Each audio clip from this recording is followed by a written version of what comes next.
Hi, it's Paris from Epic Reviews, the health channel, and I wanted to talk to you about this little guy today. Just saw on the Dr. Oz show that they're disparaging my second most favorite supplement, which is melatonin.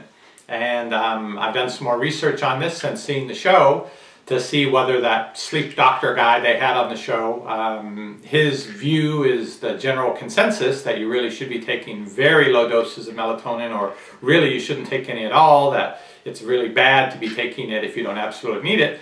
And the general consensus seems to be that that's not how most of the medical community thinks.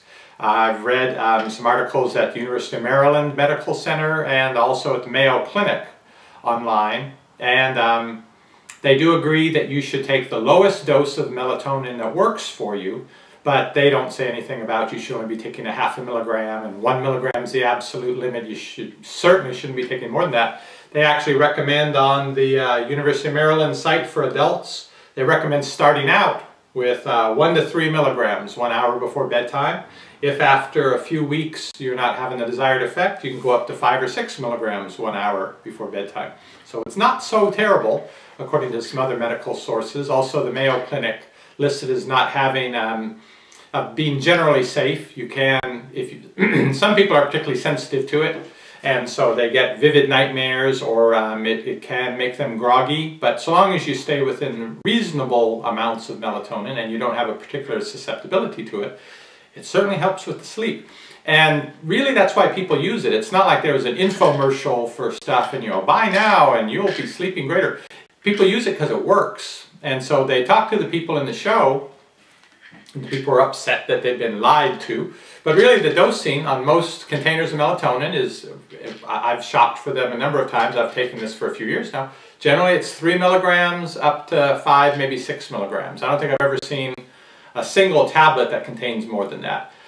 I used to take 2 3s right before going to bed, so I was taking 6 milligrams, and I don't know, I read somewhere that 5 is sort of, you want to stay at 5 or below, so I changed over to this particular one is what I take, and it's a 5 milligram dosage, and I take that one of them about an hour before going to bed.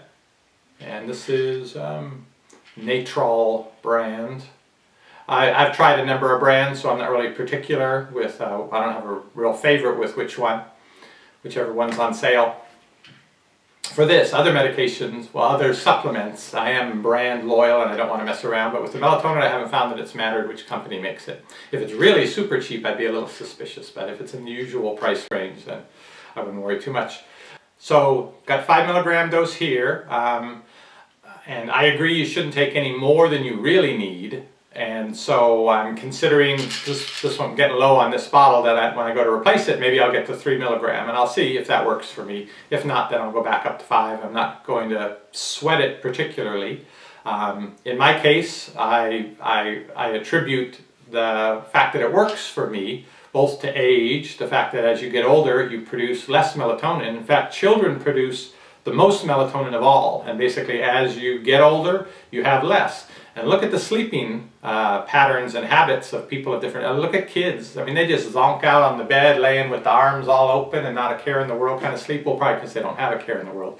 But also they've got tons of this stuff, comparatively, compared to me, in their system, and it, you know, knocks them out. And the kids go to sleep 10 hours straight. They don't even get up to go to the bathroom the entire night. You know, what a life, right? Wish I'd enjoyed it more then, back when that's how I could sleep. And then as they get older, you don't have a, generally you can sleep okay, your 20s, your 30s, but when you get past 40 and up to 50, it's harder to go to sleep, it's harder to stay asleep, and when you wake up during the night to go to the bathroom, which you always have to do at least a couple times, it's hard to go back to sleep afterwards.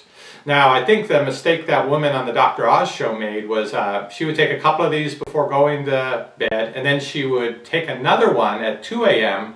when she woke up. And the reason it was causing her problem, well, she was, you know, taking 9 is kind of excessive, but taking it at 2 a.m. is not good. This stuff really does make you sleepy for about 8 hours.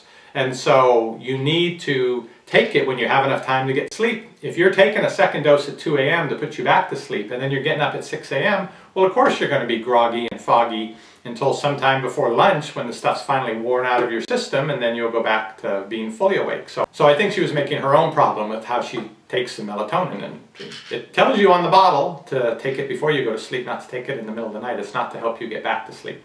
So I tried other sleep aids. I tried Tylenol sleep and some other that were just, you know, different colored little tablets, and they didn't work real well for me. I'd go to sleep, but it was a druggy kind of sleep. You know, you wake up during the night and you don't feel quite right, and you don't feel in the morning like you really got the kind of sleep you're supposed to. You don't feel quite right.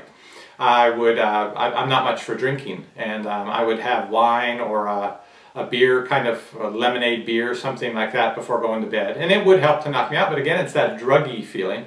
Plus, if you're drinking the liquid right before going to bed, well, there's another time or two you're going to be up during the night to go to the bathroom. So none of those were good solutions for me. And once I tried melatonin, it's worked very well.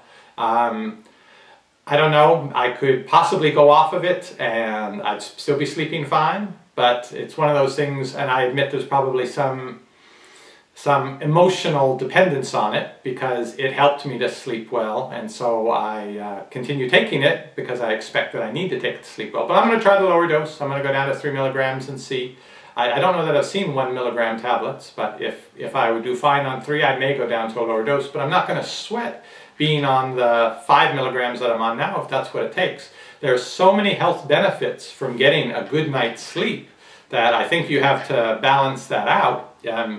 This does work for me, and I get a good night's sleep, 7 hours or so usually, compared to assuming if I don't take it, I go back to the kind of sleep I would have before, just 4 or 5 hours a night, up again and again, and just feel so exhausted in the morning. That's really bad for your health. So don't give melatonin a bad rap, even though Dr. Oz has a guy on the show to say that. So the dosing, you should work to find out the lowest dose that you can take that works for you. But from what I found on other medical sites and doing research of other people who've studied this, they seem to say that melatonin is still a good sleep aid.